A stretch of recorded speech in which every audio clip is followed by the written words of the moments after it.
Pamilyar pa ba kayo sa larong Pinoy na sipa, halaw dyan at iba pang katulad na laro?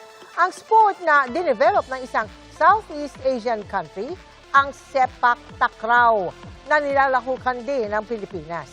At noong 2023 Asian Games, gumawa ng kasaysayan ng ating koponan ng makadalawang bronze matapos ang 33 taon na paglahok. Let's get in the game sa pagtutok ni Martin Javier.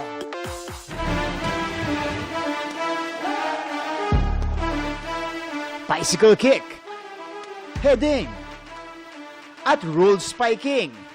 Ilan lang yan sa tampok na moves sa traditional na Southeast Asian sport na sepak takraw. Combo yan ng aerial acrobatics ng volleyball at footwork ng soccer. Ang bawat kupunan, binubuo ng tatlong manlalaro. Ang tekong o server, ang feeder o ang nagsiset ng bola, at ang striker na siyang nag-e-execute ng play. Susi sa bawat laro ang lakas ng binti at pulidong ball control. Kaya naman makasaysayan ang podium finish ng Pilipinas sepak takraw sa 2023 Asian Games. Makaraang masungkit ang tansong medalya. Imagine, after 33 years, not one but double bronze ang nakuha ng bansa sa naturang sport. Masaya rin po kami dahil kami yung nagdala ng Pilipinas na yon para makakuha ng medalya. So sobrang saya, lahat ng pagod, lahat ng sakripisyo nung time na yon, yung moment na yon, is talagang nagbunga, sir. Alam na naman natin na ang powerhouse in terms of sepak takraw na sa South Asia.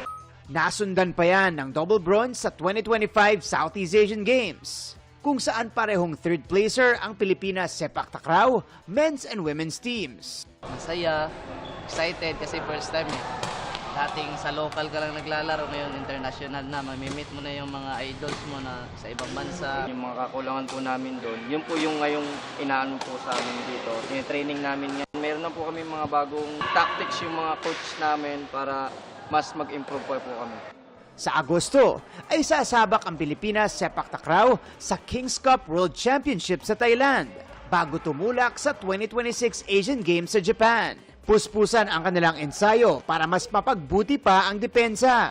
Meron pa kaming chance na makita at masubukan ulit yung program na refinement kami kung ano yung kakulangan nung last magiging tournament preparation for Asian Games, sir. Malaking bagay yung laro namin sa King's Cup kasi para siyang nagkakaroon kumbaga tune-up fight. Siyempre, in the game tayo masubukan ang ilang sepak takraw moves. Yung low serve is para sa mga beginners. Sir, tititigan mo lang na maayos yung bola, sir. Tapos papatama mo lang na maayos dito. Ready, sir?